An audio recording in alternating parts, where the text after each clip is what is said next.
Good evening and welcome to the Standards of Geekness Wrestling Podcast. Hi, Brian. How are you doing, buddy? I'm doing great. How are you doing, man?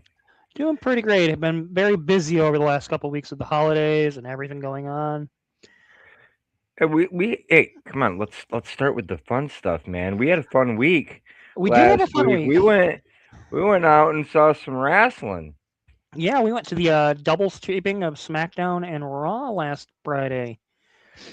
It was Oh, that was a two lot of fun. Fridays. Well, it was 2 Fridays ago. Last week we were in two places at once because the taped shows were being Shown last aired. week. Yeah.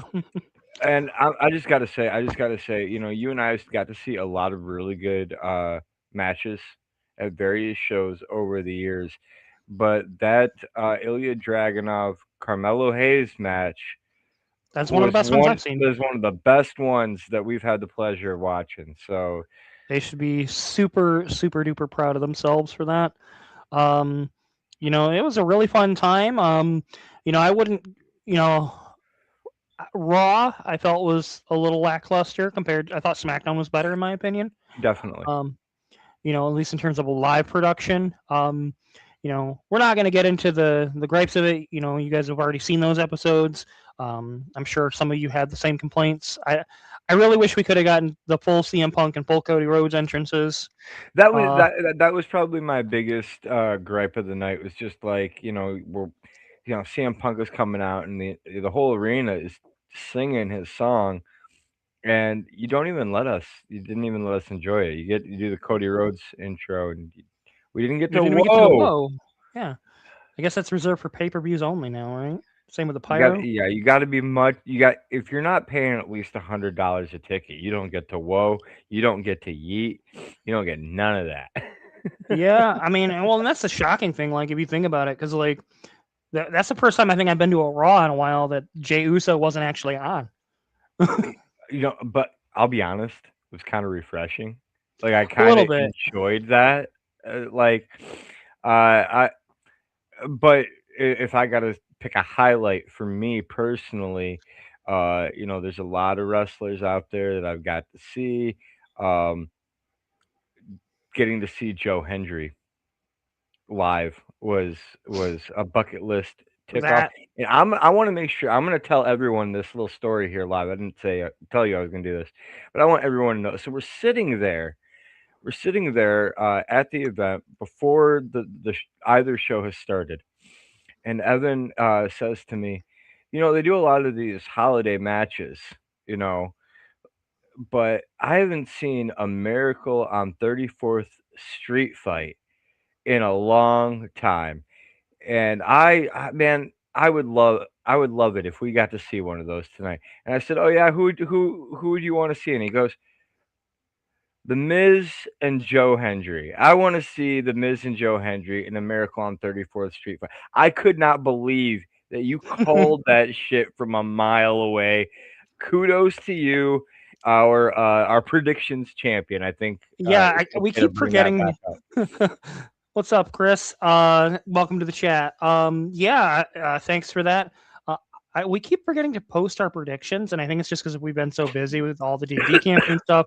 So in the new year, we're hoping to get back into the habit of that.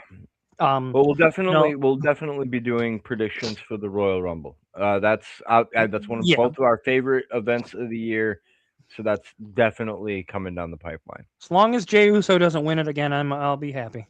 No offense, I'm not very high on the Usos right now. Well, hey, Jay doesn't need to win the Royal Rumble. He's a tag team champion now. Apparently, we're gonna just run back the Bloodline story again. But That that's works. all they've Whatever. ever had. Hey, if it's not broke, don't brawn it. I don't know. There's a horrible joke for all of. I haven't preloaded this in a while, Brian. Just for Just for you. you. Just for You you. fucking had it. That was a terrible fucking joke. Like, It oh was. my god. Oh my god, that was terrible. All right. Yeah, but no, it was Tonight. overall it was pretty Oh, fun. we got a lot of fun stuff to get into tonight, including this is our last show of the year.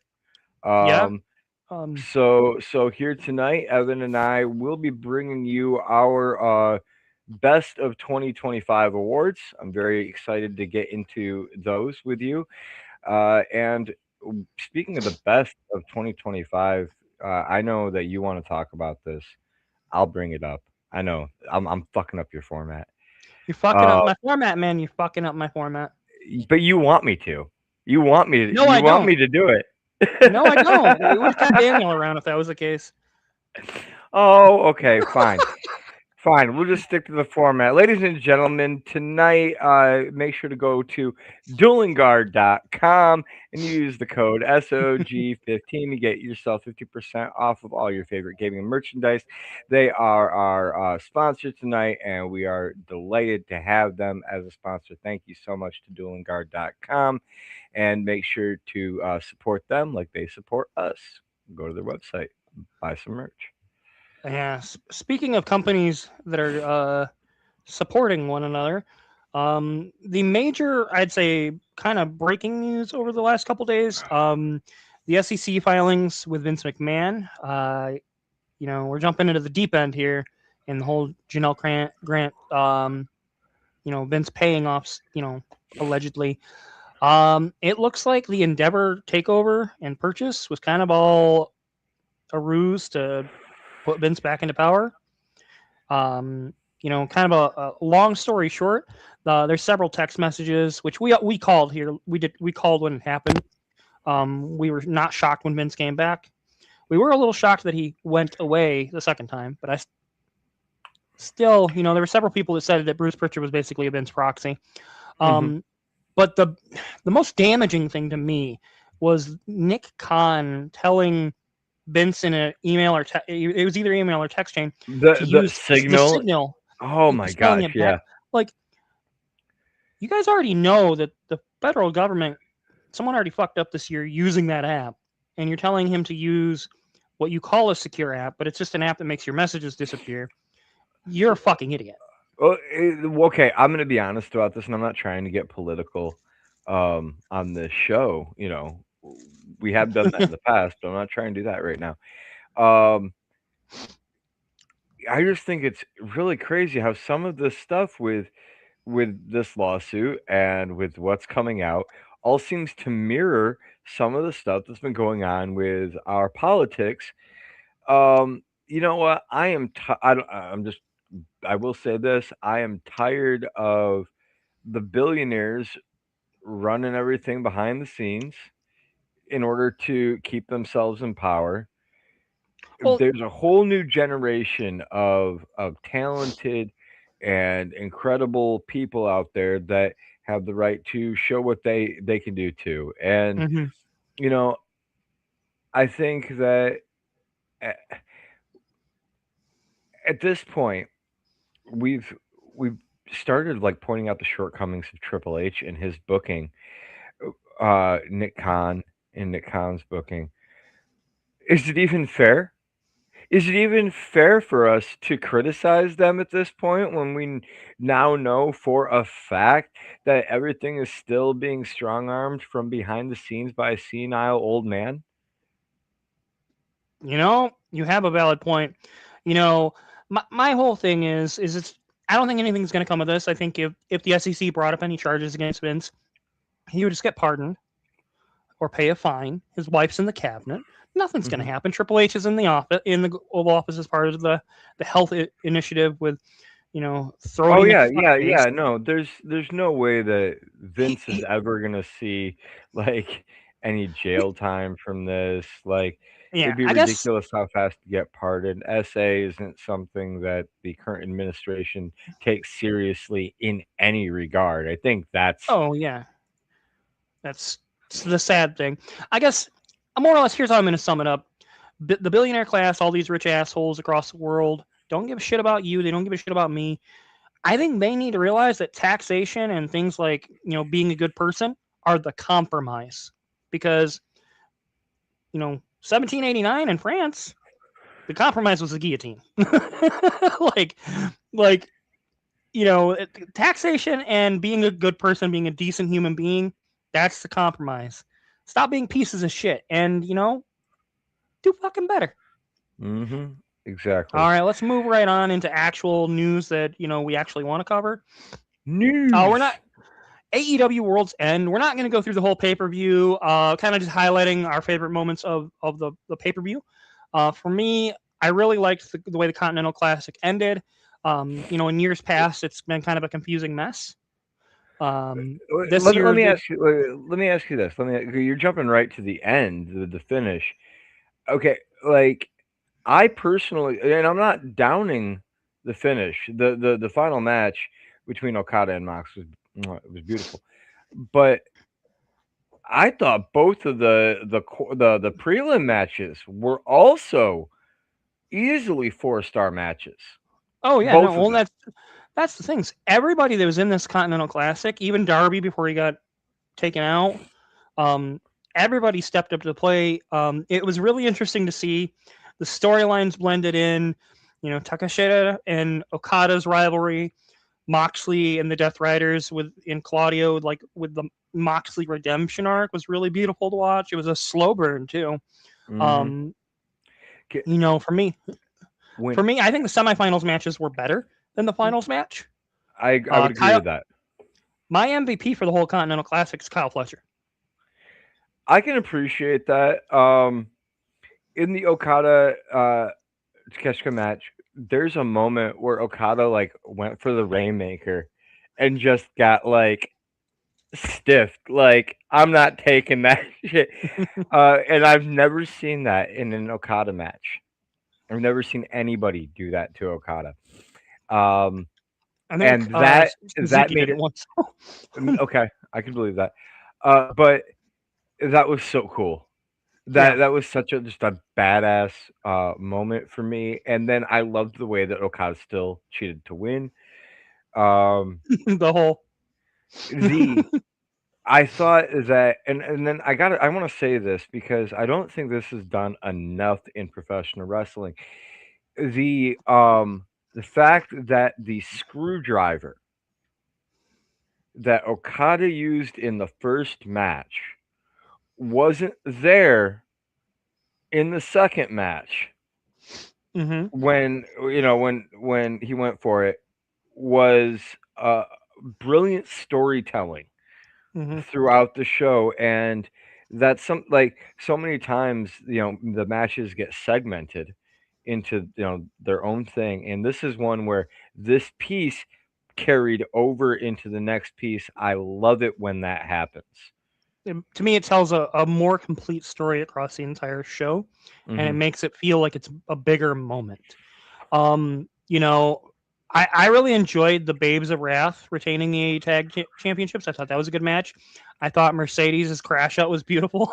We Yes, called that that months ago. we've been calling that for almost a year now. We've been Yeah. waiting for this for a year, and that whole crash, like the door slamming and hearing her scream, was just a catharsis for me Mm-hmm. after this whole year of us saying like we're waiting for CEO. this. CEO. I still think that we've got a little more crashing out to do. Oh yeah, oh yeah, she's not done yet.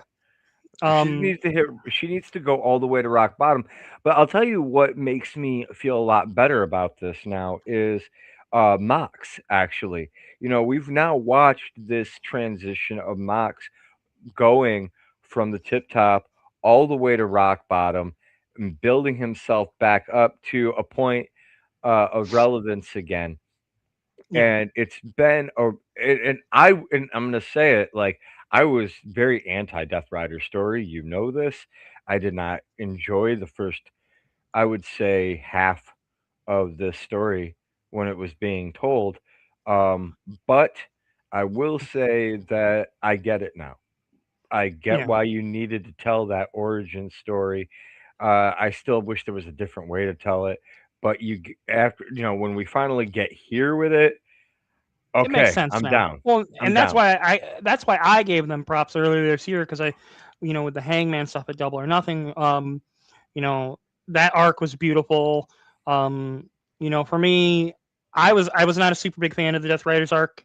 I was never a biggest fan of Blackpool Combat Club, and I think they had to pivot a lot once Regal left, and then when Brian had to retire.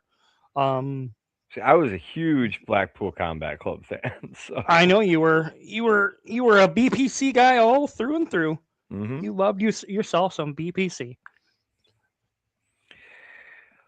No, we just could have got War Games.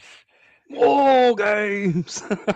And then MJF obviously recapturing the AEW World Championship in a Fatal 4-Way match against Samoa Joe, Swerve, and Hangman. I know you probably popped a little bit for Swerve coming out as a Green Lantern. You're a huge Green Lantern nerd. Huge Green Lantern fan. Yeah, that's by far my favorite superhero. So yeah, that one definitely made me pop. Okay, so like Rey Mysterio has been doing this thing for quite a while now, where he keeps coming out as different superheroes. He's done Captain America, he's done Wolverine, he's done the Flash. He's come out as all these different superheroes, and I was always sitting there going, "Be a Green Lantern, be a Green Lantern." So yeah, when I saw Swerve, I did. I will admit that I popped pretty Well, good and for that.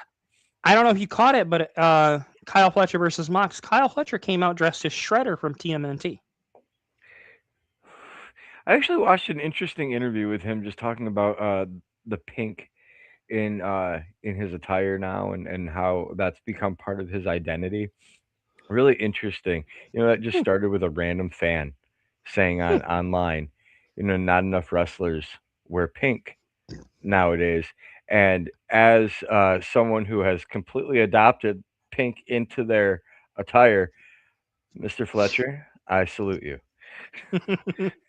Yeah, overall, I think this pay per view was probably it's in the top 5 shows of the year in terms of overall just an experience from a fan's perspective of people I've talked to that went live. What I watched it a couple times. It was just a good show. I don't think that this is realistically looking at through the lens. I think AEW Double or Nothing. Just a little bit of a spoiler. That's going to be my show of the year. Just as a heads up. That it was just top to bottom the best show of the year. I honestly, looking at the whole landscape of WWE, TNA, New Japan, CML, AAA, and AEW, there's a lot of really great shows across the board.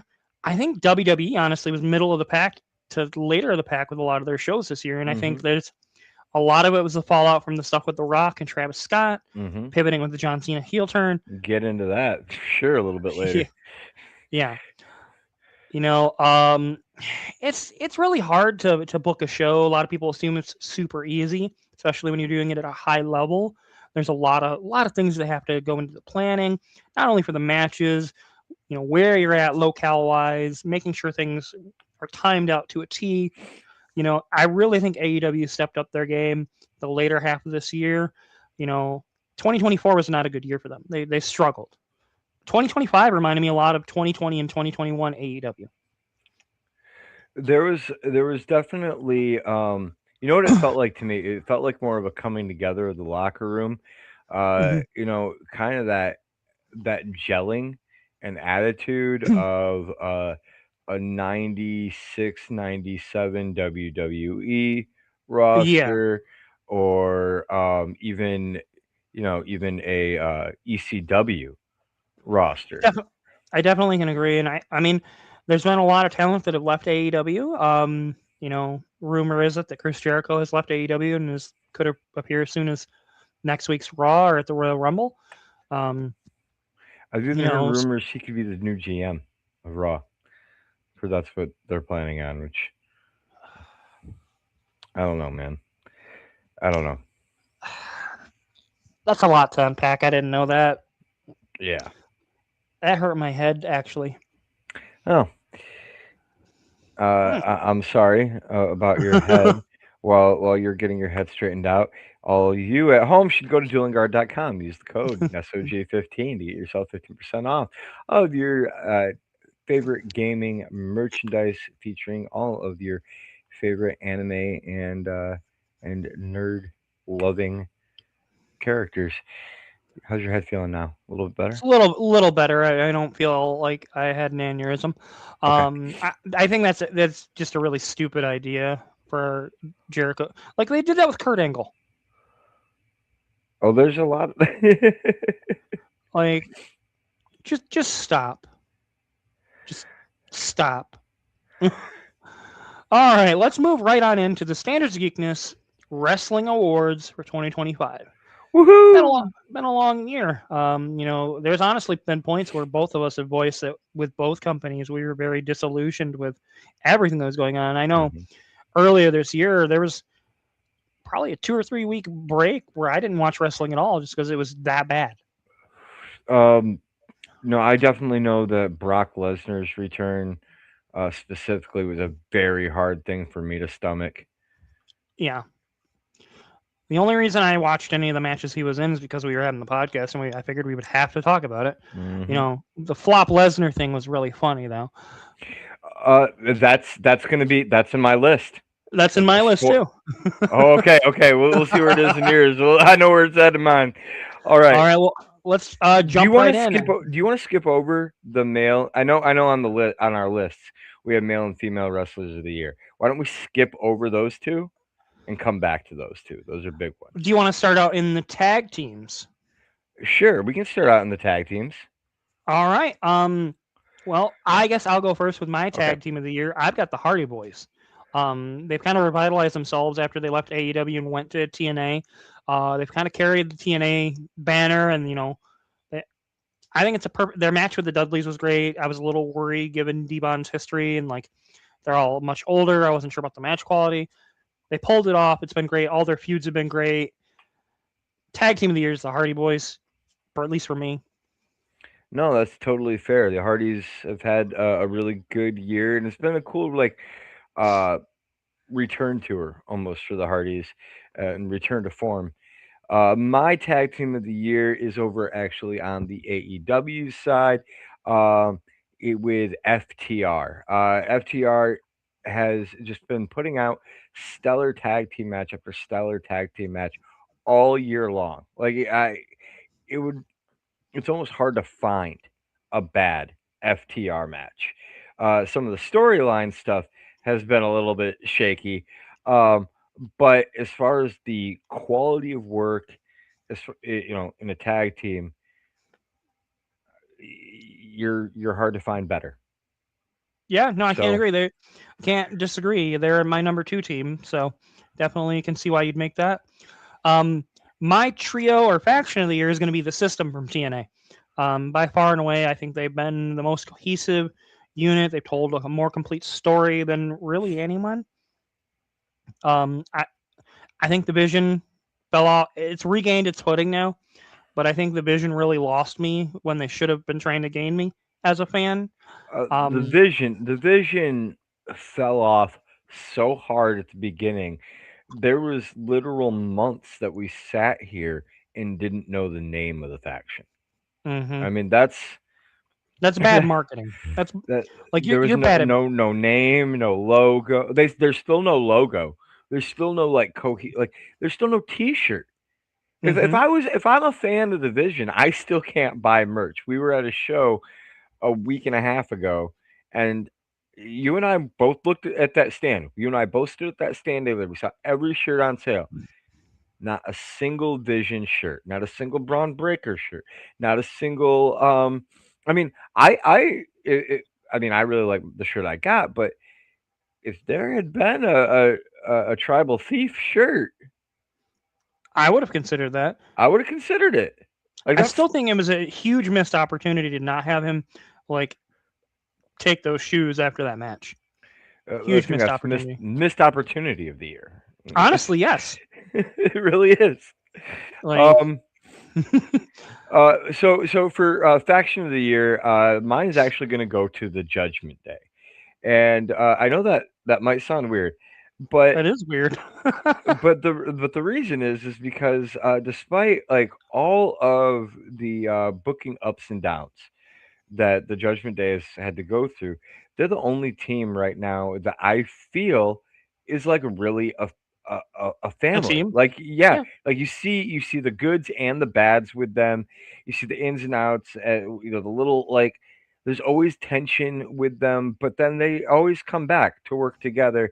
And I really think that Liv Morgan's return this year really highlighted that. And so uh, for that reason, and for phenomenal work in the tag team, trying to hold the tag team division together in WWE. That like you can't even say that wasn't what JD McDonough and Finn Balor were forced to do for half I the can't year. I can't say it's not. I honestly think they were a victim of the just Triple H not knowing how to book a tag team, Right. or No, Vince or but they were whoever's in still charge the at the only point. tag team that looked like they were cohesive for most of the year Yeah, in all of WWE. well, Dominic Mysterio has been the dominant mid card presence. Like and his injury. He's only going to be out 3 to 4 weeks. We learned, so that's good. He won't be out for an extended period of time. That puts him right in line to come back at the Rumble. Um, I still think having him versus Ray for the AAA title in Mexico would be great, and then that'd be you know incredible. have Ray win it in Mexico against Dom, and then at Mania you know have Ray lose the title and his career back to Dom. I think that would be poetic.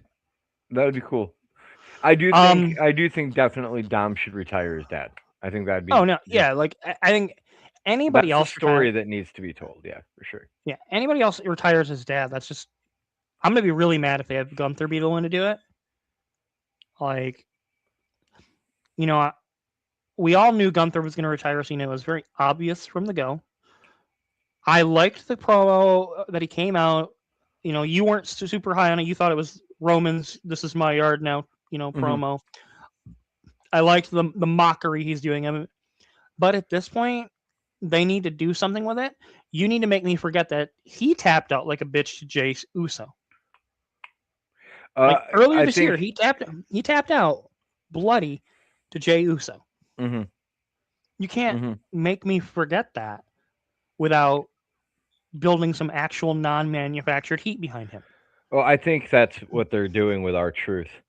Um, the our truth coming in and saying, "Hey, you need to stop talking this crap now." Or now our truth needs to get destroyed. Well, Let our that's truth get basically. destroyed, and he can come back and do Ron Killings again, and maybe they can do it right this time. There's a missed opportunity of the year. Oh my God, there's so many missed opportunities. The entire John Cena retirement um, tour. the next, Well, they had a the match on Raw last night. It was a quick squash match. yeah, See, you know, well, that it, yeah, that's not how this needs to go. It needs to be destruction. It needs to be brutal. It needs to be bloody. yeah. Um, Gunther needs to be just have him anybody that have him beat up Legends, have him beat up Tozawa and Otis. Any Wait, babyface he can hold get his on, hand hold on. on, hold on, hold on. Well, you brought up Tozawa and Otis, and that brings us to our next category for me, in our most underrated tag team. And for me, it's actually Tozawa and Otis. And this came after this last show. Like I was racking my brain, go, who's the underrated tag team? You know, and I realized after this last show, it is Tozawa and Otis. These two are actually entertaining to watch in the ring. Okay, they have chemistry together, Hmm. and I mean, I said it to you when we were at the show. Like, if Rikishi was to come back, just do a legend spot, come in, give those two the glasses, and then they all do the dancing gimmick and hand that gimmick off. Tell me you wouldn't pop every single week for that. I mean, I probably would. But how else would Rikishi make money on the Indies? Well, Rikishi can still dance on the indies, but let Tozawa and I, Otis, do it. I mean, you're getting your gimmick, on TV. That's only going to elevate it for the indies. People are only going to want to see it more. yeah. Who do you got for underrated tag team of the year? So most underrated tag team of the year. For me, honestly, this was Charlotte Flair and Alexa Bliss. I did not think this was going to work. I did not believe they could get me to cheer for Charlotte Flair. Alexa Wow.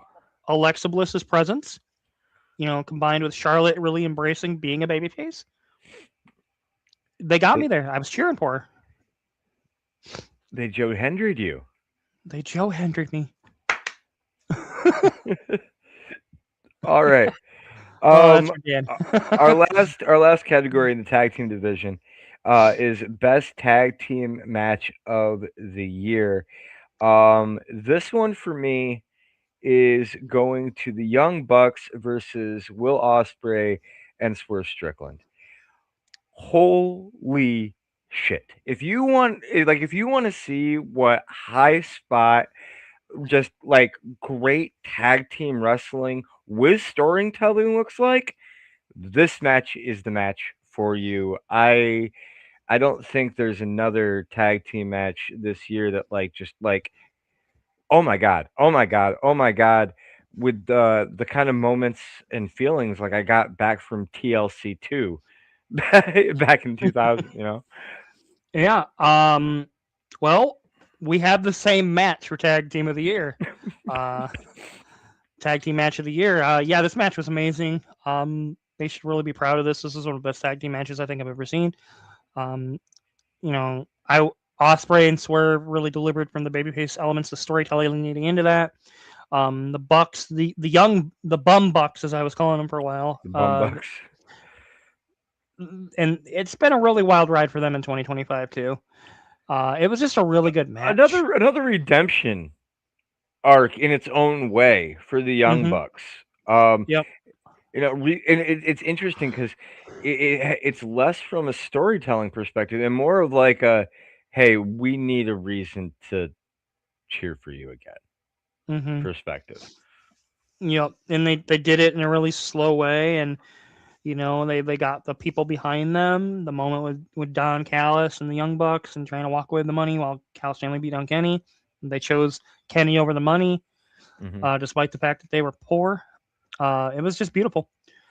I guess would you want to move on to character and alignment awards, or Yeah, let's do it. Let's do it.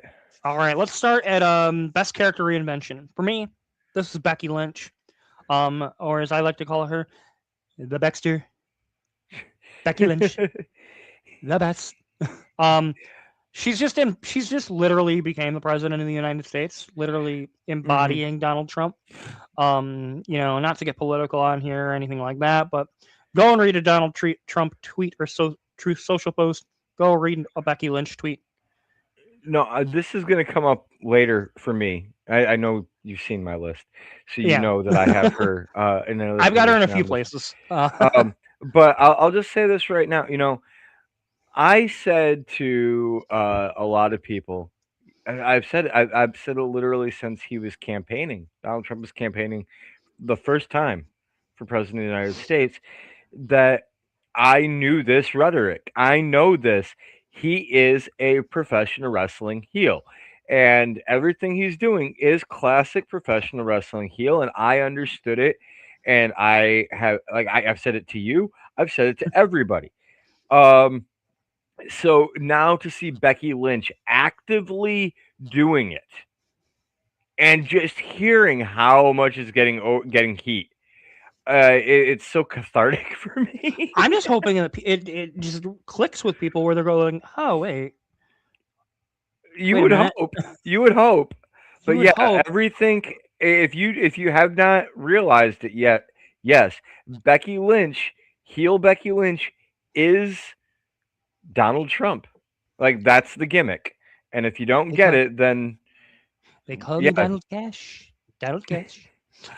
Um for me, best character reinvention is actually going to go to someone you mentioned already, and that's Charlotte Flair. Um, Charlotte Flair came back at the beginning of this year with the Royal Rumble, and it felt so much of that, like that Mm, just jamming it down your throat thing again. And I at was least ready to just completely give up on Charlotte Flair at the at least beginning of buy the us year, at least buy us dinner before you're gonna throw something down our throat. right? Um, the way that she was able to like pivot after WrestleMania and into the tag team division and to make us care about her and her team in a different way. Um, she's still maintained who she is as a character, but has revitalized all of that in a new way. And I think it's really what she needed as a personality in the business. So Definitely agree, and I'm glad to see her become more than a one-dimensional character. Now I can only hope that they do the same for Bailey and for Mercedes once the crash out happens. I think it'll add some depth to her character too. Yep. That's why I'm Because so we talk, excited for Mercedes Crash Out. Is the yeah, well, that's depth what of we talked about. character. Honestly, I do feel really bad for Bailey. Of the four horsewomen, she's kind of gotten the shaft in terms of a lot of the That's how she's true, but presented. at the same time, I am really liking this new gimmick that she's doing with Lyra Valkyrie. I like the smack into Crazy Becky, or sorry, into Crazy Bailey. I Um, Yeah, I need to see a I little more Yeah, I before want to see it. I want to see it a little bit more. I want to see it go in some different ways. I think I you got to want get her a to little more like creative with Ultimate Warrior it up. it.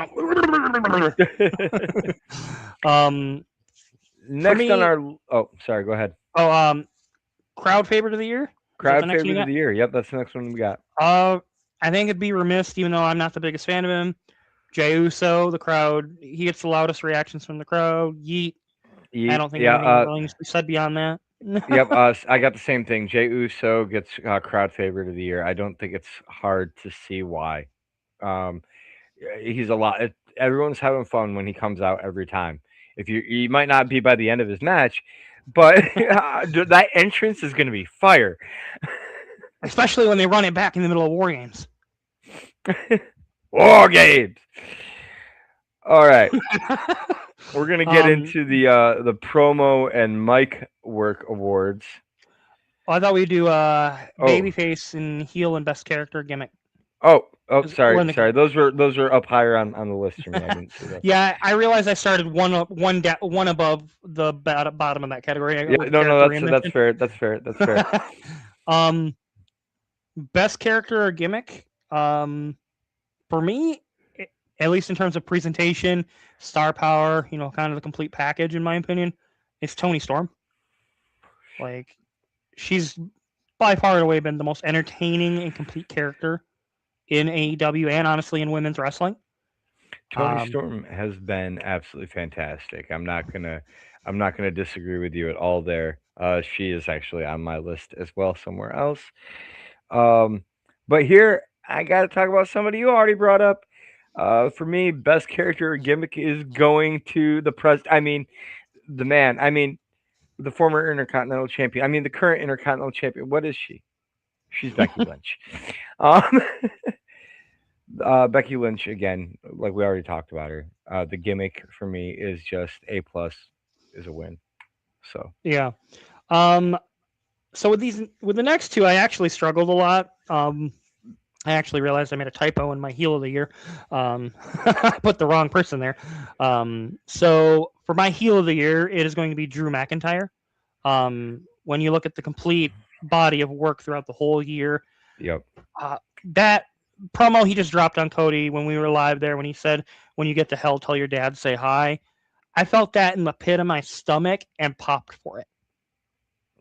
I'm right there with you, man. My heel of the year is also Drew McIntyre. Uh, when you like when I was thinking about this and I was thinking about WWE and wrestling as a whole right now, and I said, who is the real bad guy? Like who is a true evil son of a bitch? It's Drew. It's Drew. Like there's I don't Like know if there's it's anyone. Drew, then Gunther, and then there's a huge drop off. Yeah, a massive drop. Um, who did you have for babyface of the year though? So This is I the one really that was a struggled. lot harder for me. This I struggled with. So for me, it's a tie between Cody Rhodes and Hangman Adam Page. I am giving Hangman credit because of the redemption arc. I'm giving Cody credit because he had to deal with all that bullshit with Travis Scott and the Cena heel turn, and Poor Cody. he overcame bad booking and made it look good. I can agree with that. I can agree with that. Um, my babyface of the year is actually gonna go to Roman Reigns, and You saw it? and when Roman this year has continually been the hero of the like the cavalry coming in, the hero coming in that needs to save the day. And when I've been watching it, like you watch Cody or you watch Punk, you watch AEW uh, They're the with baby faces that get their ass beat. the babyface. Yeah, they all Romans with the exception of being of the tribal thief, which I always think that we need to have that. You know, The third blow some off match. um, but yeah, for me, the babyface, the one who I felt like was the hero of the day was Roman. I can kind of see that. I so for any of the actual like babyface, heel, or male or women wrestlers, I wasn't really considering part timers. The only ones I was considering them for were more of the comedy stuff. I can Oh, okay. definitely understand I your logic. I will just say I will say that Cody was like a close second for me, yeah. and so if you want to like put Roman into that part timers category, which I can understand and appreciate, then I would go with Cody Rhodes as well. Okay, yeah, I mean your choice is your choice. I'm not going to influence it one way or the other. It's one of those things where for me, it's the same way I can't give Randy Orton really any of my awards because he Oh, I came can give back and then he Randy was Orton. gone. I can give Randy Orton an award. We'll Oh, get to I'm that. glad he'll appreciate that live from Radia. I'm sorry. It bothers me that he wasn't there for John Cena's final match. It really bothers me. Yeah, that is sad. I Um, can agree with you there. so I guess let's do promo and mic awards now. Okay. Um, so I guess let's start with best non-wrestler on the mic. Let's go ahead with yours. Okay. So for best non wrestler on the mic, I'm gonna give it to Michael Cole. Just being honest, I never liked Michael Cole. Well, Never. nobody did, Okay. especially that WrestleMania 27. But then I was here. Mm, mm. But since since Vince has um it's hard to say left knowing what we know now. But since Vince is no longer in Cole's ear every week, Cole has been able to become much more of a live personality, and he's been able to show his wrestling knowledge across the board. And I've heard him on multiple occasions, relating things back to this story or this, thing from years ago and tying it all in. And it's allowed him to let his experience and wrestling knowledge and history flourish in a way that it hasn't previously. So, congratulations, Michael Cole. I never thought I'd give you an award for anything, but there you go. I can kind of agree with that. He's definitely less robotic for sure. My best non-wrestler on the mic this year for me, Stokely Hathaway. Oh, He that's might not cool. have no hose, but he's got some awards. Uh, um, funniest wrestler. For me, Is this even a question? it's between R-Truth and Joe Hendry. For me, this is an easy R truth. Like, don't get me wrong, I love Joe Hendry, okay, but R truth has the comedic timing that Joe Hendry doesn't yet. Joe Hendry is still getting his laughs off his gimmicks and off of his songs that are all pre-written, but there is something just organic about our truth that makes you laugh every time. No, I mean, I literally when he was in that bunny suit before the Yes, match you even called the began, bunny. I Yes, you called. I was like, called the bunny. I was like, Yes, that's you called R-Truth. our truth in the bunny suit. I will give you Honestly, credit for all of it. I called all of All SmackDown. it was um, pretty phenomenal. yeah. No, I can agree with you there. If I had to choose between the two, it'd probably be R-Truth. Best talker on the mic. For me, this was the person who was the most consistent around the year. Didn't sound robotic. Didn't sound scripted. Didn't sound like they were reading notes off their wrist. It was CM Punk. Him and Cena were like neck and neck for me. I just think because we saw Punk more often, and I think he was able to help elevate Cena's heel turn, especially after the whole fiasco with R-Truth, their matches and stuff like that. Him coming out is Punkonomics, that was hilarious. He really stepped it up a notch this year, in my opinion. No, he was really, really good. He's always really good. He was definitely on my radar. I'm also going to give an honorable mention to LA Knight, who I thought was great this year on the mic. But If for me, and I've changed this since what I wrote down and sent to you. My talker of the year is actually going to Drew McIntyre. I can see that. Um, there, like again, being able to get it's one thing to like say a comment that can get under the skin of an opponent, but being able to say one that can get under the skin of the viewers watching it Mhm. is something else. And I applaud Drew and the thing that he is and everything he's done this year. So Yeah, it was Drew. I had it as Punk, Cena, then Drew. Just in terms of overall. But yeah, I can definitely see that Drew being able to, get under people, not just people's skins, but yeah, the viewers at home. Um, Promo of the year. This one was kind of hard. I wrote down a lot of options, and like the there more were and more so many options. Hangman's Spanish promo at the CMLL event, that was beautiful. It was a uniting moment, and he really showed a way to him speaking in Spanish and eloquently was really great. He didn't sound like Hank Hill trying to speak. God damn it, Bobby! Tango, you mon taco. Shit. Some people would have expected that out of a cowboy character or like some bullshit like Jim Cornette esque thing. But he did a beautiful job. A lot of people don't know Hangman's a former high school teacher, high school English teacher. So he's a very eloquent speaker. Punk's pre-event Saudi Arabia promo, that was a thing of beauty. Oh, I A had lot. totally forgotten about that one. Yep. Uh, Honestly, my favorite promo this year is probably the Punk versus Gunther ahead of SummerSlam, where he said that wrestling is his addiction. He brought up the straight edge stuff. It really reminded me of Eddie Guerrero and Brock's feud, where Eddie said, "This is my addiction." Like it just really sent me back to like that 2005, 2004 time frame. It hit me in the feels. Cena's pipe bomb parody, that was great too. But for me, I think it's the Punk versus Gunther one. Punk versus Gunther was really good. The Cena pipe bomb parody is my promo of the year. That's the one that won it for me. And I think part of what did it was just like going into Cena's whole last year, there were a handful of things that I said I wanted to see.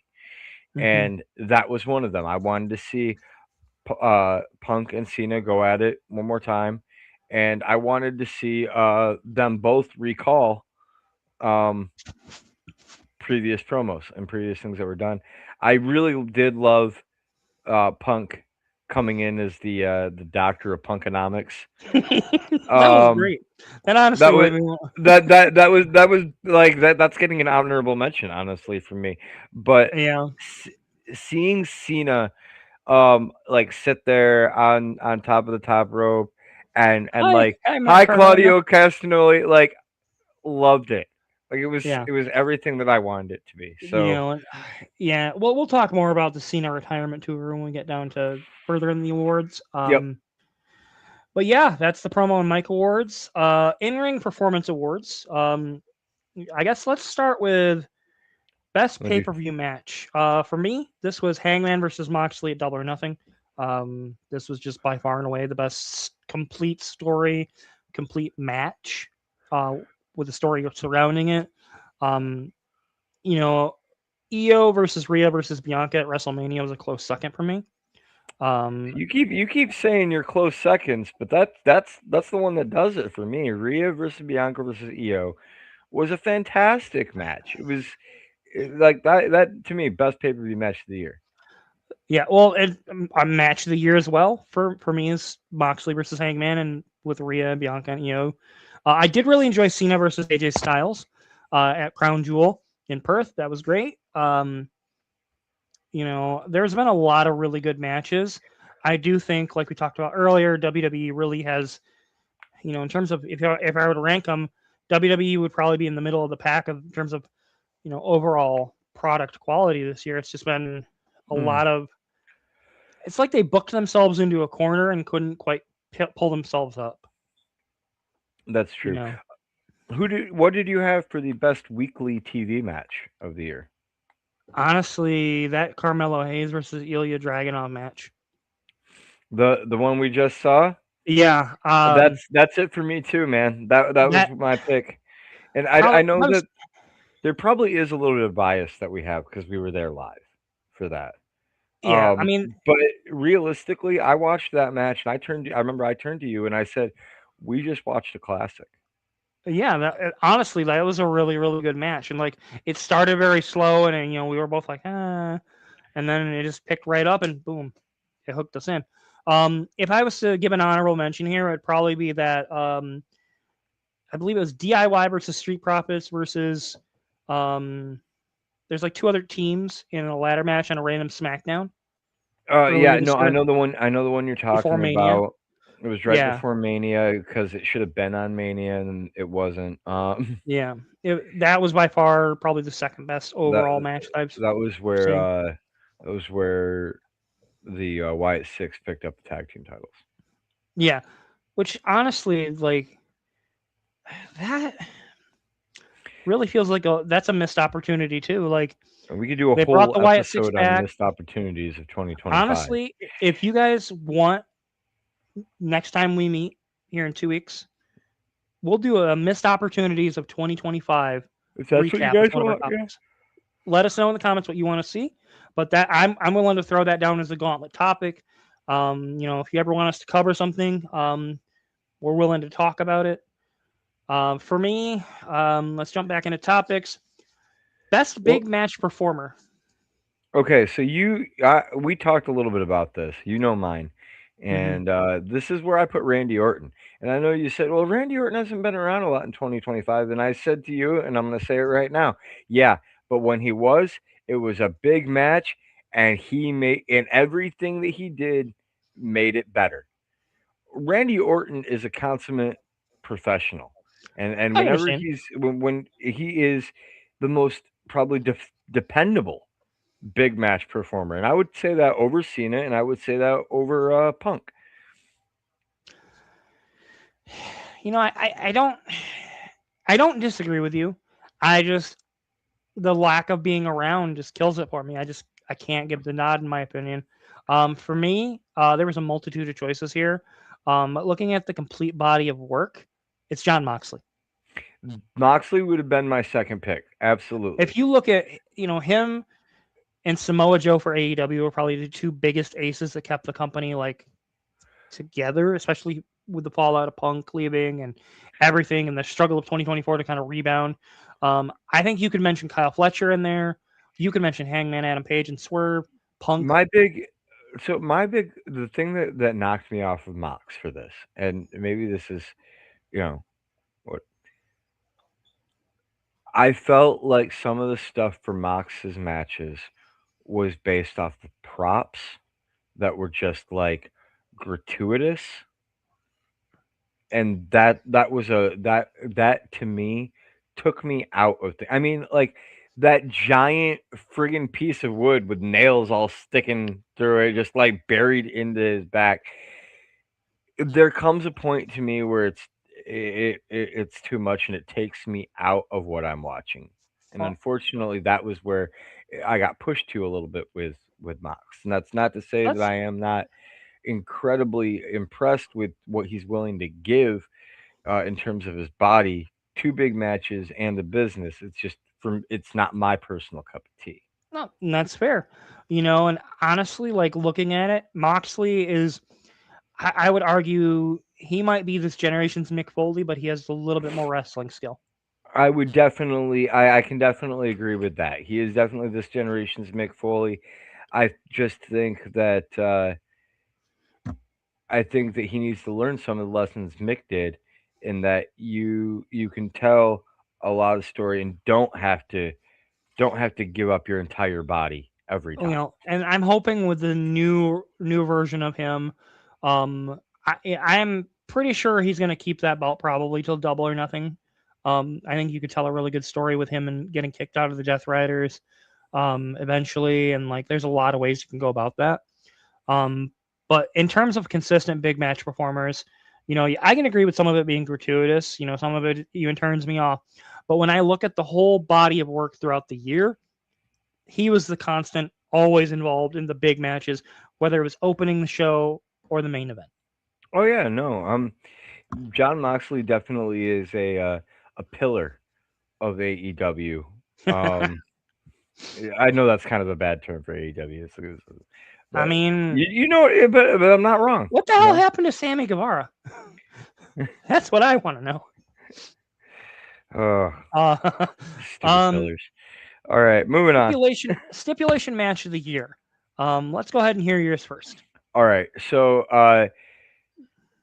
Will Ospreay. We talked about both of these guys already tonight.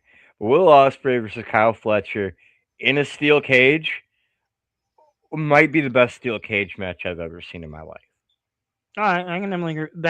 That steel cage match was really good. I also thought the steel cage match that the Bucks had earlier this year was really good as well. I can definitely agree with you there. Um, for me, my stipulation match of the year was Tony Storm versus Mariah May, the Hollywood ending.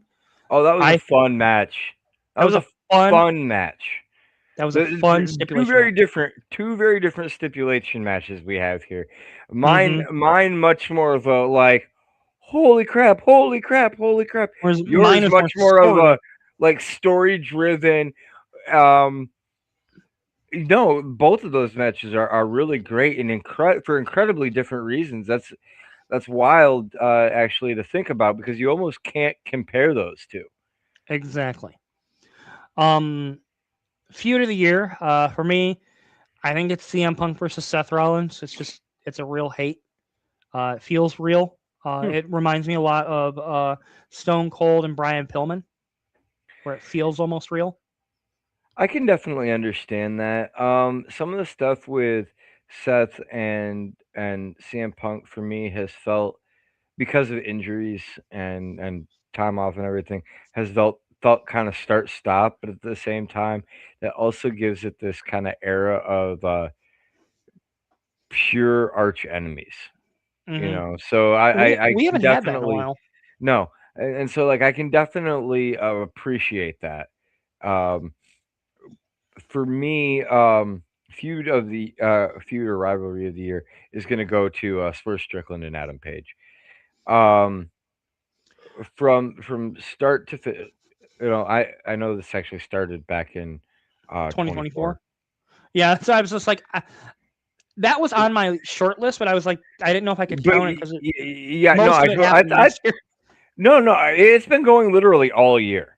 I That know. story has still been being told all year. I know it spills into last year as well, but what it really came down to for me was we're watching the main event for World's End, and you got to this point where the two of them are standing back in the ring, looking at each other across the ring after everything that they've gone through, And all of a sudden, and just wail, and wail, they're like, wail. and it's like, all right, you ready to do this? Yeah, let's do this. Boom, So and it reminded me, you know that scene at the end of Rocky 3 Apollo Creed and where Rocky, where they Apollo they're like, all right, let's do this one more time, and you don't even get to see an end to the fight. It's that just reminds me of that as well. Um, I don't know if you're familiar with the song "Nuck If You Buck."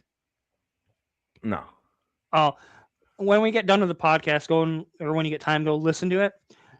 When the moment they started hitting each other, that song started playing in my head. Like it's Nice. like just like it's just street fight song to me. Like anytime I hear it, it's like I just picture people fighting. And then we already talked about match of the year and whatnot. For that Well, storyline, you we said I guess different we matches. didn't.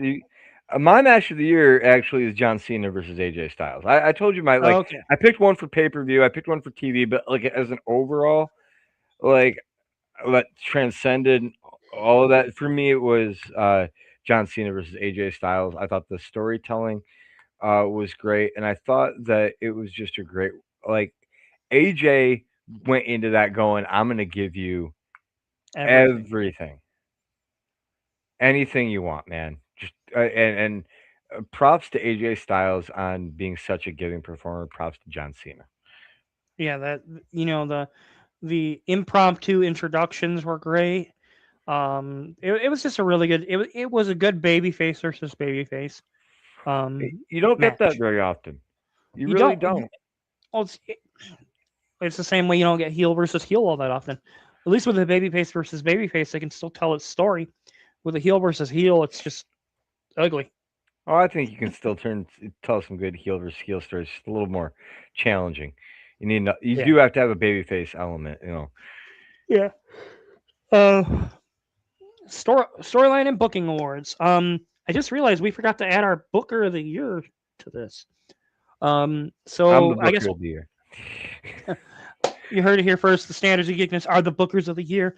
No, my Booker of the Year, it's gonna be Tony Khan. Shawn Michaels is probably a close second. In terms of like just the storylines and everything just coming together and telling complete stories. Triple H is not in the conversation. Um, I Ghetto would get a vote for me over Triple H. The way the John Cena retirement tour was handled, honestly, the way the WWE weekly TV was made irrelevant. You know, I'm willing to go with Tony. I don't have that written down, but I'm willing to go with Tony Khan just because. Uh, I'm gonna jump ahead here. Um, worst booking decision. I mean, I So think we have the same one. I think we have the same one too. So I'm gonna talk about it. Triple H, you're not on this list for best booker because the worst booking decision of the year is two words: Travis Scott. What the Oh, we hell were don't. you We kind like? of have a similar one. Oh, okay, okay. You tell me what was a worse booking decision The than entire having. John Cena retirement tour up until he turned babyface. No, see, I disagree with that. I think you could have done a lot.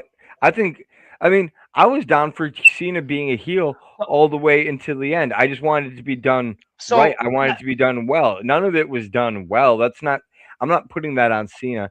I'm not even going to put that on Triple H. I'm putting that on Travis Scott and Travis Scott not showing up. Travis Scott completely throwing away all the investment the WWE had put into him as a character. Like there so was equity put in there, and let it was let me rephrase that. So I think how the entire tour from eliminate post heel tour.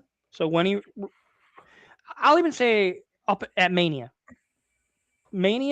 until he turned babyface again at SummerSlam. Or not some was it SummerSlam?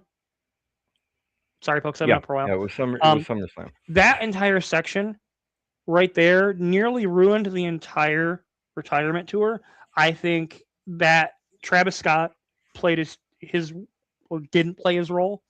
I think allowing The Rock to be involved in all of that made no like. Remember that thing he came out Yeah. and held up the three. Like the entire setup Hmm. for everything has not been cohesive. There's Oh yeah, been. yeah. I just think, if I could pinpoint it, it's the whole mismanagement of that entire tour up to a point. There's so many missed opportunities within that retirement tour that we never got and will never get again. No, And I 100% agree with you, I don't put and that on Cena. I I do put that don't. on Triple H. I do. At the end of the day, he's a man in charge. No, I'm not disagreeing with you on that, and I'm just saying that the worst booking decision, in my opinion, of the year was bringing Travis Scott, having Travis Scott involved at all. Specifically, that like 2 minute long intro Oh my god. at WrestleMania that just like derailed everything. Like, um, I will jump over here. I have on most shocking moment of the year. My most shocking moment of the year was The Rock not showing up at WrestleMania. Like, I mean, I know you and I had both heard all like the rumors and everything. Oh, he's not going to show up at WrestleMania. I didn't care. I was like, no, there's no way. There's no way he's gonna be a member of the board. He's gonna show up at you know to set up this whole heel turn and then and no all show it. this and no show it. Like there's got to be some kind of payoff to this. Cena's only got so long on this tour, and to get nothing, to get literally nothing. I mean, we didn't even get like shit, dude. There came a point during all that if The Rock had cut a promo from his home and just like put that shit online, they played it on Raw or something, and given us Live via satellite. something, yeah, given us something, I would have at least been like, all right, If I was gonna give a what if of the year category award, that would be it. What if The Rock would have showed up Mania? What if if there was a what if award, it would be to that moment. I definitely can get behind you there.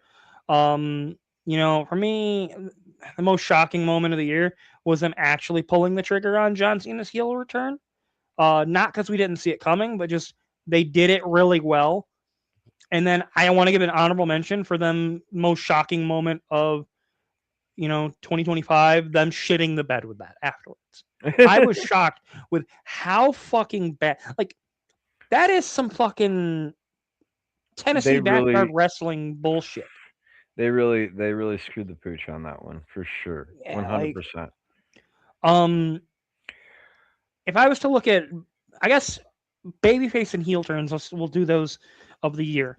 For me, the heel turn, I just already mentioned it. John Cena, that is my best heel turn of the year.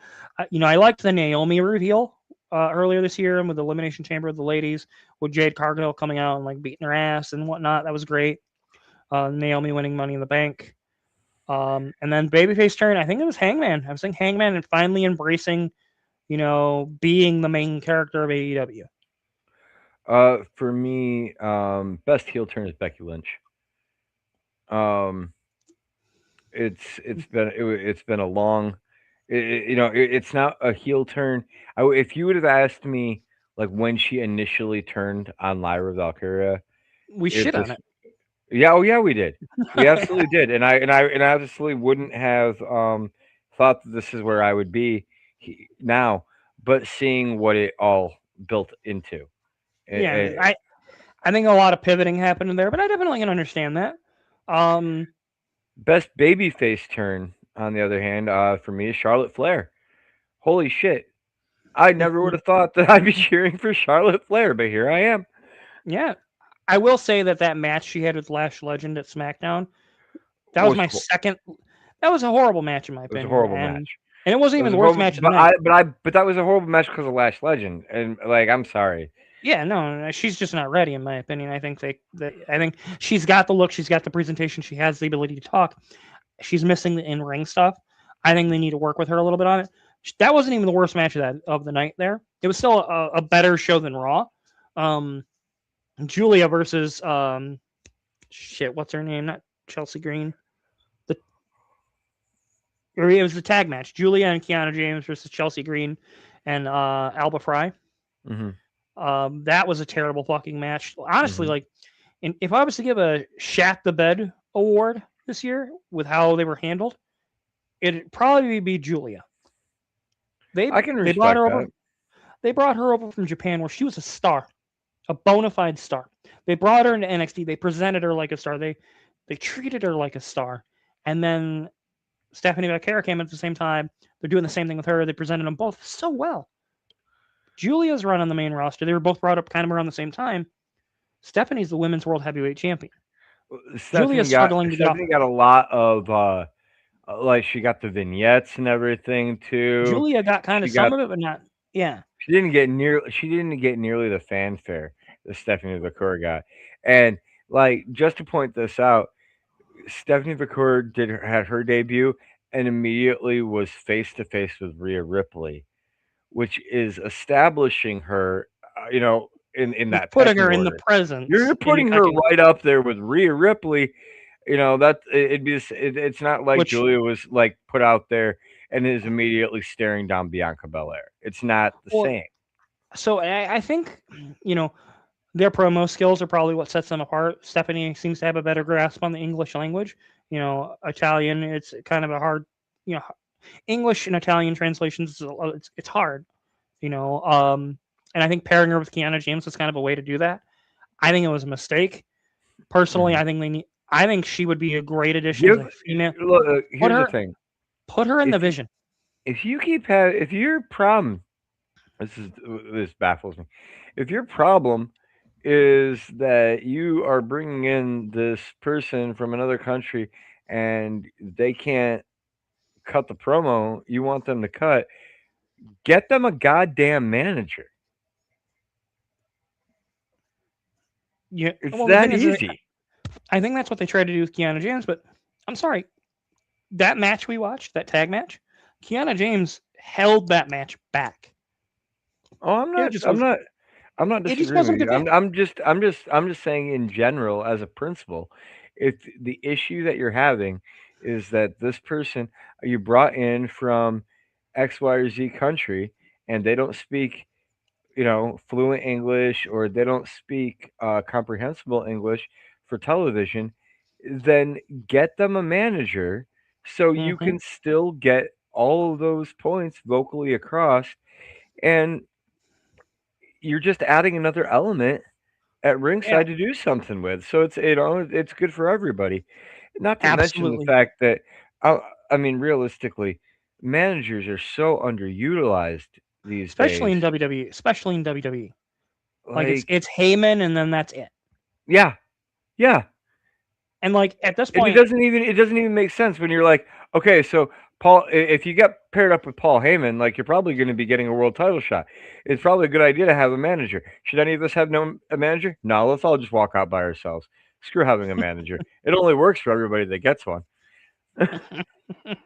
well, I think if Braun Breaker's been in WWE for a whole cup of coffee, so he should definitely be fighting for the world title. well, I think if you want to fix Julia, it's a whole conversation. Otherwise, I would make her a female member of the Vision. Restore some of the aura by doing that. Um, but yeah, and then best long term storytelling. Honestly, for me, it was John Moxley's babyface turn. I know there's Yeah. a level of recency bias there, but I do think that they finally told the Death Riders, at least the first half of the Death Riders angle, end to end in a very complete way. Yep. It struggled. I that's just for me. No, that was my choice as well. That and again, it's not somewhere where I thought we'd be at the beginning, and I was very against it in the first half of the story. But where we got to, ultimately, you know, sometimes there's the phrase is it's not it's the journey, not the destination. Mm-hmm. Sometimes the destination Matters. changes your entire impression of the journey. And that's the case with this story, and it's interesting, and it's worth watching, and that's Mhm. ultimately the thing that like that's redeeming to me. Yeah. Um, So we have the same one there, and then finally, storyline of the year. Um, Thinking about everything we've talked about, it made me realize that I changed mine actually as we were sitting here because I started thinking about the year a little bit more in context. I think I do got to give it to Hangman and Swerve. It's just the most, there's you could give some votes to Okada versus Takeshita, mhm. Osprey versus Fletcher. There's a lot there you could tell. Um, I think it's the most complete storyline. I don't think WWE's told anything quite on that level. Um, you know, yeah, looking at like shocking moments of the year, one could argue also Jay. I just thought Jay Uso winning the Rumble. That's a shocking moment of the year. That was pretty shocking. None of us really saw that coming. All right, you want to jump up now? The top of the list. Before we do that, make sure you go to duelingguard.com, enter the code SOG15 for 15% off all your gaming merchandise needs, whether it be deck boxes, sleeves, binders, you name it, they've got it. Tons of anime characters, Yu-Gi-Oh, Pokemon, Chainsaw Man, Bleach, One Piece, some great quality product. I think we have the last ones we have. or before we jump up to the top, do you want to do promotion and shows of the year? Or do you want to do individual wrestlers? Let's do the individual wrestlers. Let's start from the bottom, work our way up. Okay, let me find it. It's way up at the top. Workhorse. Workhorse. I'm interested to see who you have here because there's a couple of people who I thought of as potential So workhorse of the year.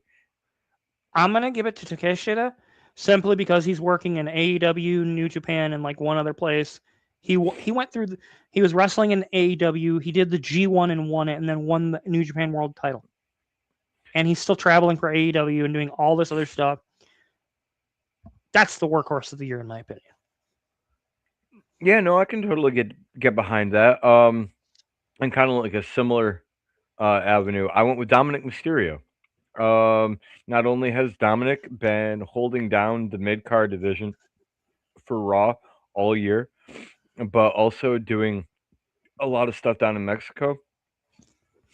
Um, like you're constantly seeing and integrating the products together and making the whole industry feel more cohesive.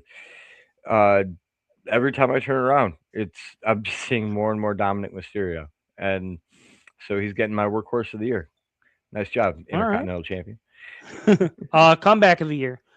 This one's not really. Well, he is a wrestler, but he's not actively in the ring right now. It's Chris Bay. He's gonna be my comeback of the year. Simply seeing him upright and walking again, I'm super happy to see that. Oh Um, damn, yeah, man! Like, y- this is one I needed to go first on. Apparently, Whoops, whoopsies. anything I say now is just you didn't pick the guy who's back walking. Um, mine was MJF. I the fall from grace that he had at the beginning of the year, watching all the way to him reclaiming the world title. That's quite the comeback story. Um, Definitely is the comeback story. I mean, I think he was off TV for a good chunk of the year, so I think that was hard part of why I couldn't give it to him. If I was talking that's part of why he's getting the comeback, man. but yeah, it's Chris Bay. Like I said, it's Chris Bay for me. Um, Rookie of the year. Now, rookie of the year was hard, not because I actually had two different names, but defining rookie can be a Well, little bit and different. nowadays it's you know Right. So, what I defined as a rookie, and I want to clarify this before I give mine. What I defined as a rookie was someone who made their debut on a main roster this year, whether it was for WWE or for AEW. That was okay, my definition for rookie of the year. So for that, I gave my rookie of the year to Joe Hendry. okay. Fully Um, understanding that he's been like on TNA for quite some time, that it's not his first year or anything, you know what I mean? But it's we're just now seeing him on a main roster of a show. okay. My rookie of the year, kind contextually, excuse me, guys. Was Trick Williams. For Nice. context, I wanted somebody that had appeared on a main roster show, but was mainly on NXT or like came to AEW recently this year or came to TNA. They're still new. But when you look at the body of work of what Trick Williams was a defining superstar at the beginning of the year. The feud with the feuds he had with Oba, with Javon, going over and winning the TNA World Championship and being the NXT champ. Like that matters. It's a big deal. Hmm. I think there's a huge future for Trick Williams Yeah, no, on the I main roster. Trick Williams had a phenomenal year, and I definitely see why you like.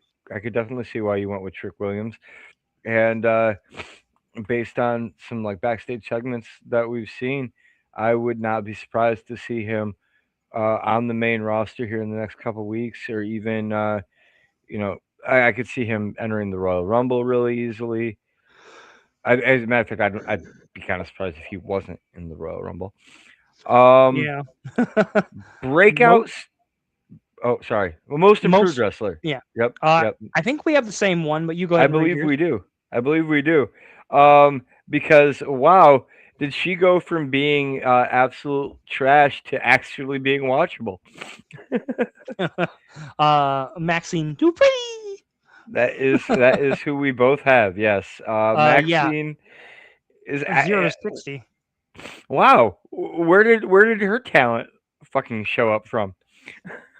She put her nose to the grindstone. She was at the performance center. She training with Natty, training with Chad Gable. Like she wanted to work hard and she worked hard. I mean, No, what else is there to say? legitimately, hard work pays off, and Maxine Dupree deserves the Most Improved Wrestler of the Year award. Absolutely, 100%. Breakout star of the year. I think we have different people here. I believe we do have different people here. So for me, my breakout star of the year is going to go to the man who has managed to come from pretty much a debut all the way to getting a world title. That's Braun Breaker. Um, and I think there's something to really be said for how Braun has stepped up since Seth Rollins' injury. And we were talking a little bit about it before the podcast. There hasn't been another wrestler since Kurt Angle that has been pushed the way that Braun Breaker has in terms of being a dominant in ring force that just skyrockets through the entire card. Even Gunther didn't go through and rise this fast. Gunther took a couple of years. So I think that I think that Braun Breaker has. I mean, for me, he's absolutely my breakout star of the year. Uh, with the rise that he has had. I can see that. My breakout star of the year is somebody that, I mean, he's just so damn impressive what he did. He popped up. He's been dominating in NXT. Popped up on SmackDown, confronted the WWE champion. He aura farms like a motherfucker. It's Obafemi. Mm. Like, if I was to put somebody that is on the current NXT or main roster that's on par with Braun Breaker in terms of positioning, especially after what we saw at Saturday Night main event, it's Obafemi. You know, you say that, and all I can think is, God, that like I wish that somebody had written a story about Obafemi. Like like a few months ago, like maybe like 6 months ago, it would have been so cool to like hear a really great Obafemi story. I mean, I know we're seeing it now. I just wish somebody had the foresight to think of that. It is too bad they didn't. So moving on, we have female wrestler of the year. Um, So real house show.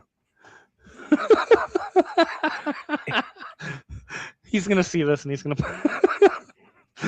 like, "Fuck you guys." Female wrestler of the year. For me, this is Tony Storm. yep, a hundred Um, percent. I'm right there with you. in I terms don't think of there's, I don't think there's character anyone work, else even on the like. It's Tony Storm right here, and then Rhea Ripley, and everybody then else. everybody else. Like, For me, it's Tony Storm, Rhea Ripley, and then Becky Lynch and Stephanie Becker on the same platform, same level, yeah, and but then there's a, everybody there's else. a there's a There's a drastic huge drop. there's a Like if drastic you, drop. she can do everything at this point. Like The character work, the in ring work, like yeah, um, she is the face of the women's division in AEW, and I'd I think argue she's one that's of the pillars of AEW. I can agree with that, but I would say the reason I say the face of the women's division in AEW and why I think that's significant is because I don't think that like WWE, if you were to say who's the face of the women's division in WWE, I would look at you and go, um, Huh? I It's Rhea they're Ripley, but like, I guess maybe it's like Rhea. She hasn't held a championship in quite a I don't think she. while. I think Like she's at a she's point where been she doesn't need to they're though. holding her down and trying to make everybody else look better so that she has competition because she ran through everybody for so long. Um, you So could have hey, made an argument for Bianca Belair a year ago too, but like at current place in WWE, I don't feel like there is one woman that currently reigns on high. Whereas in AEW, I think Tony Storm defines the women's division. definitely agree. Um, Male wrestler of the year. I don't know if we have different ones or not. Go ahead For with me, yours first. I'm guessing we do not have the same one. it's Hangman Adam Page. It is not the same one. Um, in terms of what Tony means to the women's division for AEW, Hangman defines the AEW men's division, in my opinion. In terms of being the white meat baby face, in terms of storytelling, complete character work, you know, his ability to have ultra violent matches, to tell passionate promos. He's the male wrestler of the year, in my opinion. Oh, no, he is fantastic, and I remember the first time that I saw him live at All In, going all the way back. And I wasn't excited to see his match when it came. I But was like, I had no real interest in seeing his match at All In, and then when it happened, I went, "Holy shit, that was a great match!" And agreed. he has continued to impress me uh, every time that I I, see him. well, and See, it's a I wonderful had the choice. I had the same feeling about that. I think part of my problem is I'm just not a Joey Janela fan. I don't think I ever will be. And we got to see Penelope Ford and Joey Janela versus Hangman in that Cracker Barrel match. Hmm. Um, it was a good match, and I'd followed ROH obviously and the whole the elite stuff, so like I knew a little bit about him, but like seeing him live and then watching him progress and grow, the whole full gear thing on being the elite, that was hilarious as shit. Um, you know, it, I can't really you know say anything bad about the year he's had. For me, my male wrestler of the year, I had a whole lot that I thought about going into this.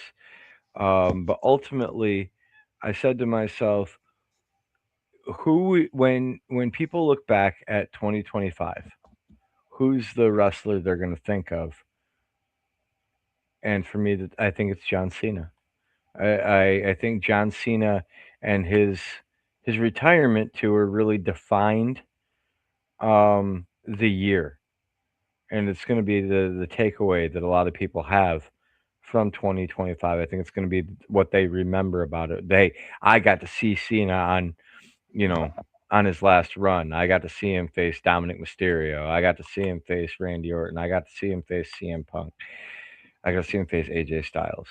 Um, do I think that like his best matches of his career were this year? No.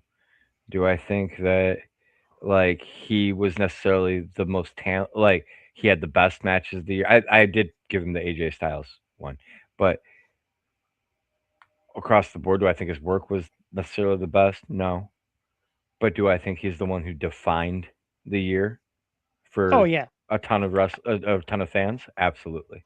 I So, definitely can agree with that. I think he definitely defined wrestling to his impact on this year's in professional wrestling. I mean, it was a Cena retirement year tour year for a reason. hmm And then finally, let's get down to promotions and show awards. Um, for me, I guess let's start. Um, Best championship designs was one you added. I started looking at all the belts. For me, it's TNA. uh, I'm not big on the WWE belts these days. And AEW's belts just look kind of, at least the world title always looked kind of more like a weird prop. the I don't like the AEW titles because I feel like they're overly gaudy Yeah, a lot of the time, and I don't like the lack of color that they had. They seem almost washed out. Um, I don't like the design of a lot of the current WWE titles either. However, I really do like the current design of the WWE Intercontinental title.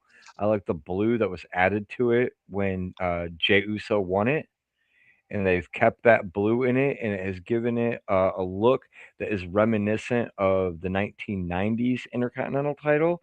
I can see that. And for that, it's added a lot of almost a nostalgia level for me as a wrestling fan. Kind of the same way that like when uh, Cody Rhodes won the Intercontinental title, he had Brought the white strap back. brought the white strap back. Same kind of thing for me. It has a level of nostalgia and recurrence going back to the days of, The Rock and Triple H and Stone Cold and Bret Hart and Chris Jericho and so many great Intercontinental champions. Weekly show of the year. For me, this is TNA. They were the most consistent product throughout the year. For me, this is NXT. Um, honestly, AEW or Raw or SmackDown was always like, all It was right, a we're gonna crapshoot. watch this. Maybe it's good, maybe it's not. It was always really hit or miss. But the one show that I found myself consistently enjoying every time that I turned it on this year was NXT. And I think, and I tip of the hat to HBK for for his work backstage with NXT. I can definitely understand that. NXT, I mean, Chef Sean baking with all that cake. I get it. Pay per view of the year. For me, like I mentioned it earlier, Double or Nothing, by far and away the most complete show. It was end to end fun. Honestly, I don't even really, I watched it earlier this week, and I think there was like one match that might have been like a 2.5 out of 5. The rest of them were just bangers. I went with AEW's at World's End. We just had it, and I know there could be an argument for recency bias, but for me, um, this really came down to feeling like there was a lot of catharsis and closure to stories that I had been watching for a long time and waiting for some kind of resolution on. And I felt like I got, well, in the same way that like we used to get at WrestleMania or at Starcade with like all of this finally coming together. You know, that's what I felt watching at World's End. And it was nice to finally get that feeling because honestly, I didn't get that feeling at WrestleMania this year. So, I I I've rewatched WrestleMania. Going through like pay per views. I watched a lot of the big ones. Recently, and mhm. this past year's WrestleMania was one of the worst WrestleManias I think in the last 10 years, Yeah, easily. I can agree with that. And that's at least number 3 in terms of ranking, in terms of terrible. Just the matches weren't that great. There was one really good match on the weekend, in my opinion, and that was a women's triple threat. And Yep. like, um, but yeah, let's go. Let's do promotion of the year. So for me, this was AEW. Um, like I mentioned earlier in the show, looking at the whole body of work of AEW, AEW had its struggles in the early part of the year and into last year. They really rebounded, especially with Double or Nothing. It was kind of a soft relaunch, in my opinion. Sorry, guys, I'm getting over being sick. Um, it's one of those things where, in terms of pay per view, weekly show, booking, presentation, stories, AEW had the complete package. Um, TNA told a lot of really good stuff. NXT's been really great with what they've been doing. CMLL, New Japan's been pretty good. Um, and WWE just, I know it sounds like we've been shitting on them a lot, but like they really haven't. They put out it's been a really lackluster year, and it's especially sad given the high of the year prior with Cody winning, I I the think finally completing his story and like I think really, going back and looking at a lot of these awards that you and I have handed out, because it's not that we haven't handed out any awards to WWE or WWE wrestlers. The thing is, if you look at it, a lot of the stuff that WWE has done good on, in our estimation, has been individualistic character work. It's not work being done by the company. It's not the storylines that are being told. Individuals are doing phenomenal work. Becky Lynch is doing great work. Drew McIntyre is doing great work. But when you're talking about the stories that uh, flow in and out every week, and mid. a show overall, yeah, AEW has definitely been better this year as an overall Yeah. than WWE. I don't think that's. WWE is just it's been individual, like you said, individuals are really strong. The presentation doesn't look terrible with how they're presenting people, um, but like the storytelling has just been mid as fuck. Mhm. Like it And puts the hopefully that means that next year WWE is going to have a phenomenal year, because all the stuff this year that we're bitching about, they're going to rewrap back up. It's all going to come back into something relevant, like how AEW brought back a lot of the stuff from 2024 to be relevant this year. I did have a couple on here. I don't know if you saw at the very bottom. I Podcast favorite of the year. I'm really curious. Did you have a favorite podcast besides ours, of course? um I recently, so for me, I'm a huge. Oh, my kid's getting up on the monitor. For me, my podcast of the year is probably "My History Can Beat Up Your Politics."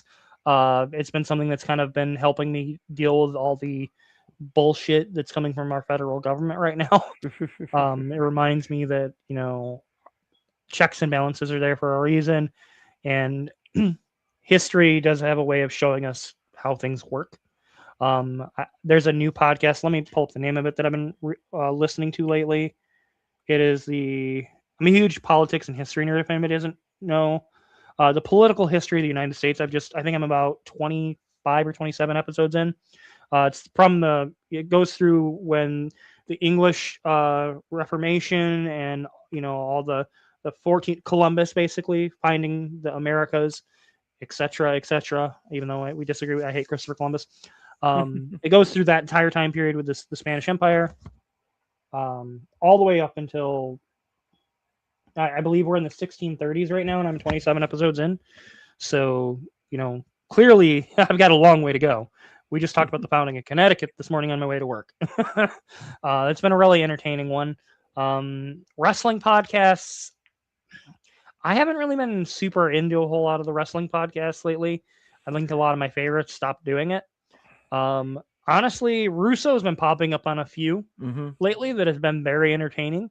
Um, his work with Russo and Stevie Richards are actually my two wrestling podcasters that I've been like, I haven't really mind listening to this. I think the thing with Vince Russo um, is, and I had to do some soul searching for why I was willing to listen to Vince Russo. But realistically, I've been in the business personally.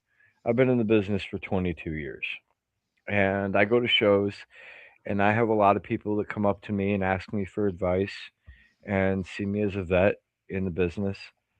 And um, I, I think about it, and I'm like, I've been doing this for 22 years. I do have something to contribute.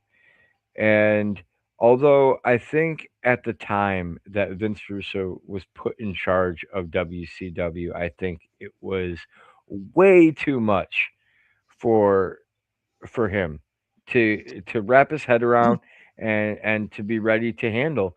I do think that at this point he's been in the business for decades, and anyone who's been around for this long and especially been working with high level performers like he has, you do pick stuff up, you do learn stuff, you do have something to contribute to the conversation. And I think that it's ignorant of us to solely think of Vince Russo as the guy who ran WCW into the ground and not a guy who's actually continually been around the business for the last 30 or so years. Went on that same soul searching journey. I will say I can't bring myself to listen to 83 Weeks anymore. I find Bischoff to be kind of insufferable. um, you know, I've gotten over Conrad Thompson. I think that's what it is for me. yeah, Is I did like grilling with JR for a while. I need to get back into listening to that. I can't listen to Talk is Jericho anymore. I can't. I can't do the Jeff Jarrett one. That's I the one haven't listened to his yet. that He's drives with me Conrad, crazy. so chances are I Yeah, won't watch that either. But yeah, I mean, it's not the shit on them or anything like that. It's just sometimes some people have, not my cup of tea. yeah, I will say, as far as things I've also been enjoying outside of the wrestling realm, I've really been enjoying the new season of Critical Role. It's not quite a podcast, but it is on YouTube, and I've been really we've been, enjoying. With our D&D adventures, it's been fun yeah, listening it's. to theirs. I really hope, and we really appreciate it, you guys at home, for all you tuning into the D&D content. That'll be back next week, Monday. um, Looking it's forward to it. it's an exciting time. I guess we have three final things to go over. Or four, excuse me. Botch of the year. For me, this is a tie. I've got Penta eliminating himself from the Royal Rumble, and then Flop Lesnar. Flop Lesnar. Um. Okay, so you have that under botch of the year. I put that under my meme moment of the year was actually botch Lesnar. Um, watching him fall down is uh, the most cathartic wrestling entrance moment since Titus I just, World Slide. oh my god, yeah. My meme moment of the year is John Cena's smirk, where Gunther's like that. It's just like The that's the moment facial where expression of Cena a. died. That that's what he said. He's like, yeah, that's the whole reason is my character realized he came to peace and he was fine with dying now and and I'm like, It, that's the it, worst answer. that's the worst. I really enjoyed that interview, but that was the worst fucking. Like I get the analogy. I just think I, I think it could have been delivered in a different method. But the memes involving that, where it's just like SpongeBob, all right, I'm out, I'm gonna head out.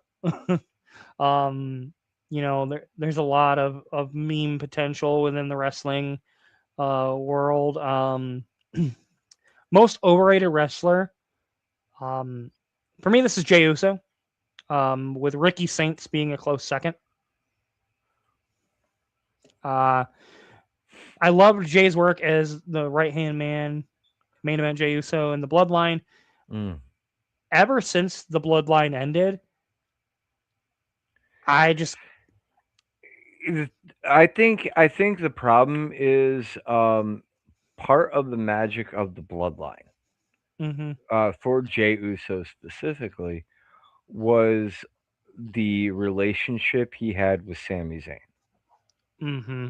And you when they made him the main eventer, when they made him going after the world title, there was no longer that personal relationship that was being shown with anybody that made you really care Mm-hmm. about him as a character. It all became very one dimensional with the yeet. Well, Uh, they didn't do him any favors with that. They leaned too hard into it. yeah. And just And because you're selling T-shirts and getting a big pop during your entrance doesn't mean that that other stuff isn't equally as important. I still really like. I did like the tag match last night that they had with AJ Styles and Dragon Lee.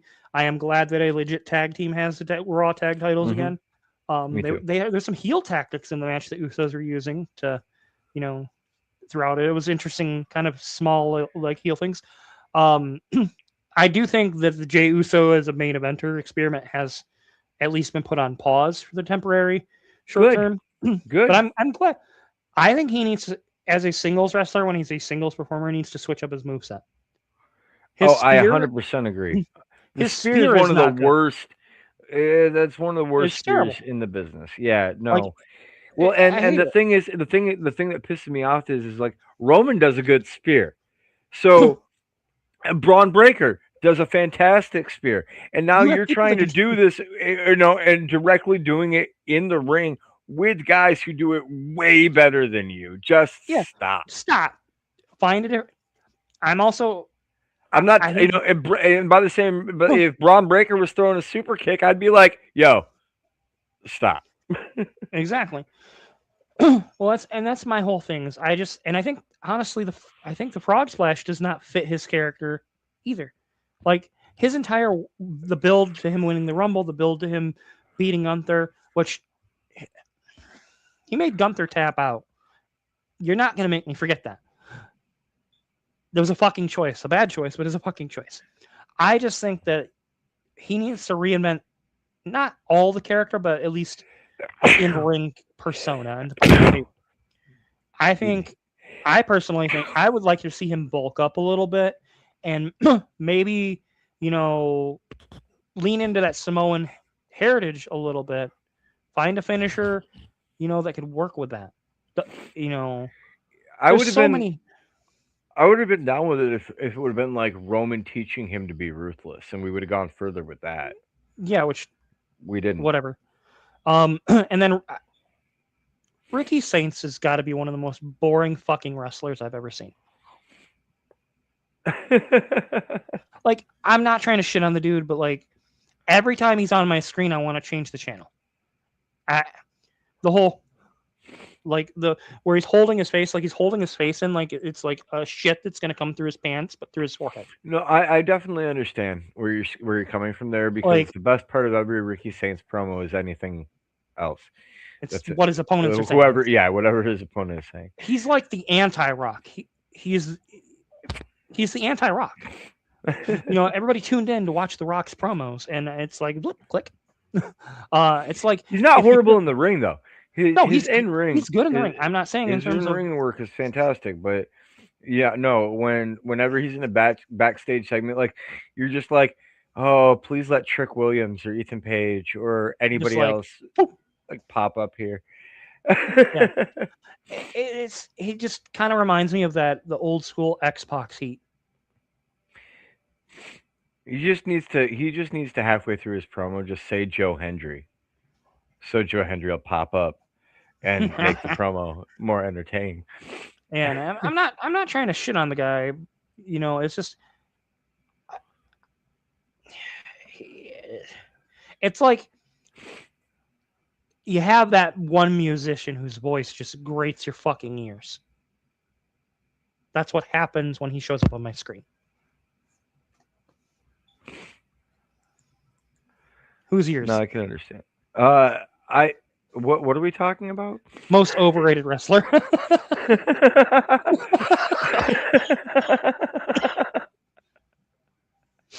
A little bit of a tangent. um, okay, so I'm gonna actually my most overrated wrestler is Pete Dunne. Um, and I don't care what name we're gonna give him at this point, whether it's El Butch Rayo, or El Rayo dude. or I Pete still think. Dunne. I I'm still just think. I'm so over seeing him in the ring every match that he's okay. I I think part of it, and I really believe this, the like intricate handwork and stuff that he likes to do, like that kind of crap.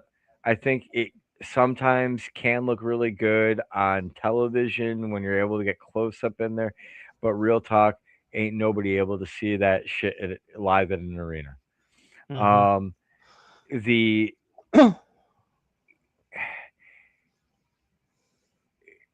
the entire style just becomes it feels very watered down when we're not able to see good selling on the part of the opponent with consistent match storytelling.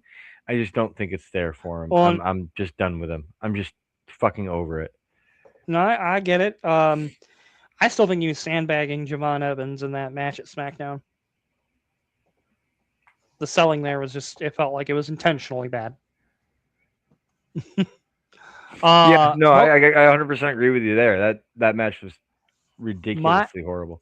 my most underrated wrestler of this year, Carmelo Hayes. I'm glad he finally won the U.S. Championship. Yes, He's been really, really good. dude, Mello is money. Mello is him. Oh man, Carmelo's gonna be so mad. All right. Well, I think that sums up all of our awards for this year. It's been a pretty fun year. I'm glad we brought the podcast back. I believe it was late last year, and Yeah, then it's we been didn't have doing this time for to about really a year do again. which if you think about it, it's been what 3 years in total. Um, with some breaks in between, but it's been a lot of fun to bring the D&D content. We're going to continue on with wrestling content. We're also going to be expanding into other topics as well. As far as what's upcoming, there's going to be a new Pokemon set coming up soon. I'm hoping to start doing set reviews, and maybe do some individual card breakdowns when sets come out, depending on my busy schedule. It's been kind of hard lately with the holidays and being a full-time employee and a full-time parent. The grind, as we will say. The But yeah, that's production. Oh, sorry. Go ahead. go I ahead. wasn't. I was just gonna say, the production over with the D&D stuff. We've also been picking it up a lot, and we encourage you to tune in to not just our live stream, but also our recaps, where we have animated footage going up now, Yeah, which is actually really cool to see.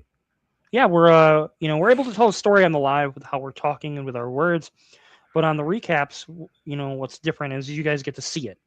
You see us, but like there's that blending of the animation and the still images in some instances.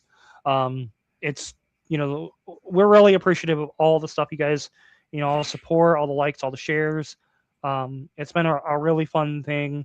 And yeah, we're hoping to 2026 is going to keep bringing some new things.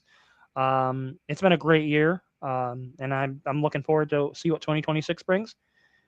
And I guess as always, make sure you go to duelingguard.com, enter that Oh code yeah. SOG15 for 15% off all your gaming merchandise needs.